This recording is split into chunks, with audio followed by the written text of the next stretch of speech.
के विरुद्ध कार्यवाही कर सकते हैं। तो इस कार्यक्रम का एक औपचारिक शुरुआत करेंगे हम लोग, जो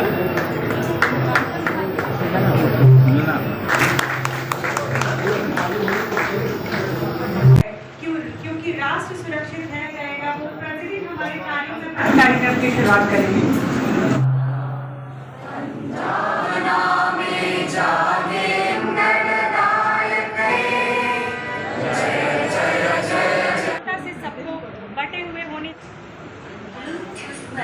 उपस्थित हो जाए उसके लिए मैं सुनेंगे और उसके बाद हम लोग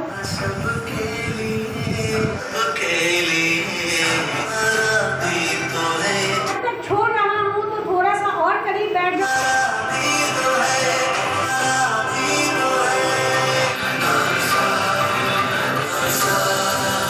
ये राष्ट्र वालों तक आएगा।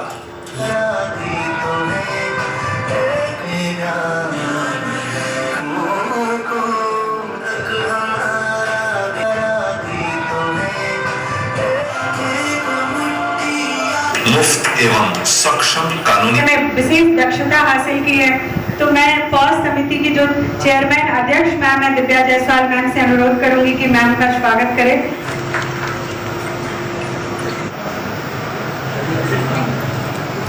इस कार्यक्रम में बहुत ही हार्दिक स्वागत और अभिनंदन करती हूँ। आज का यह कार्यक्रम सिर्फ एक औपचारिक कार्यक्रम नहीं है, बल्कि हम सभी के लिए यह समझने का एक अवसर है कि एक सुरक्षित, सम्मानजनक और भयमुक्त कार्यस्थल का निर्माण करना हम सबकी सामूहिक जिम्मेदारी है। कार्यस्थल पर महिलाओं का यौन उत्पीड़न रोकथाम निषेध और निवारण अधिनियम 2013, जिसका उद्देश्य कार्यस्थल पर हर कर्मचारी विशेषकर महिलाओं को सुरक्षा प्रदान करना और उनकी गरिमा को बनाए रखना है। आज हमारे बीच एक ऐसी विशेषज्ञ जागरूक कार्यस्थल का निर्माण कर सके। काफी इस पे काम करने का सौभाग्य रहा है। तो मेरी जानकारी में पहला है जहां सिविल कोर्ट ने सबके लिए इस तरह का कोई कार्यक्रम का आयोजन किया है।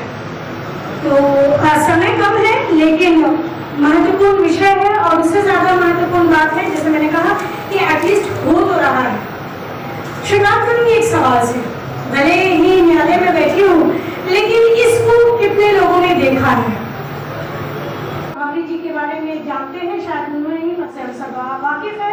और 2013 कॉम्प्लीमेंट दिया, साड़ी में कमाल लग रही हो, शादी के बाद निखर गई हो, हनीमून कैसा था होगा।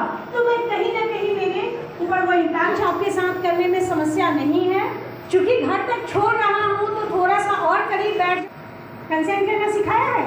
कभी हम पूछते हैं कौन सी महिला कवर्ड है? व्यथित महिला, अग्रीड वुमेन का हमें समझ जो कंप्लेन आप कर रहे हो इससे कि कार्यस्थल पर कार्य कर रही हर महिला को और उनके साथ पुरुष को भी इस अधिनियम के बारे में जानकारी मिल सके और उस कार्यस्थल पर महिलाओं की सम्मानजनक उपस्थिति और उनकी गरिमा को ध्यान में रखते हुए एक अच्छा वातावरण में सब लोग कार्य कर सकते।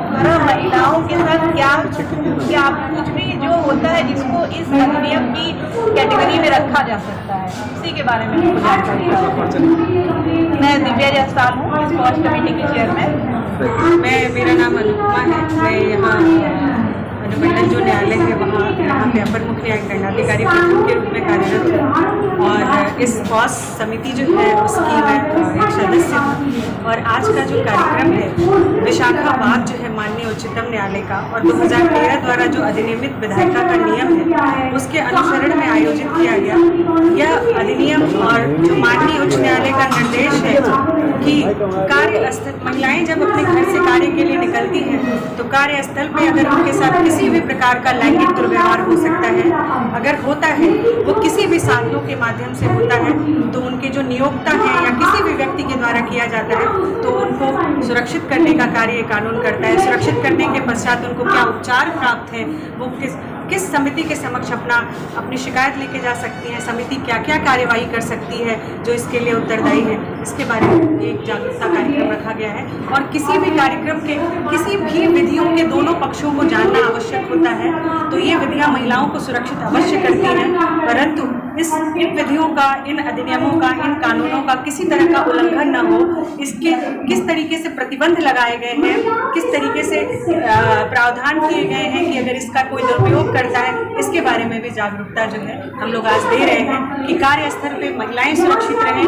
और महिलाएं अगर सुरक्षित हैं, अगर महिलाओं के माध्यम से किसी को भी असुरक्षित किया जाता है कि महिलाएं जो हैं वो भी सुरक्षित नहीं हैं, तो घरेलू हिंसा के लिए बहुत सारे विधियाँ बनी हुई हैं। लेकिन मैं हमेशा जब भी इसमें बोलती हूँ तो ये बोलती हूँ कि हिंसा शब्द को पहले परिभाषित करना चाहिए। महिलाएं आजकल जिस चीज़ को हिंसा समझ रही हैं, हो सकता है वो परिवार को चलाने का लिए सामंजस्य हो। अगर हिंसा होती है तो आप न्यायालय के माध्यम से कानून बने हुए हैं और उसके लिए जागरूकता प्रोग्राम्स हैं। और एक चीज़ और, अभी मैंने राष्ट्रीय विधिक सेवा प्राधिकरण और बिहार राज्य विधिक सेवा प्राधिकरण ने महिलाओं के लिए निःशुल्क विधिक सहायता की व्यवस्था की है। किसी भी वर्ग की अगर महिला हो या वो अगर वो महिला किस धनाढ़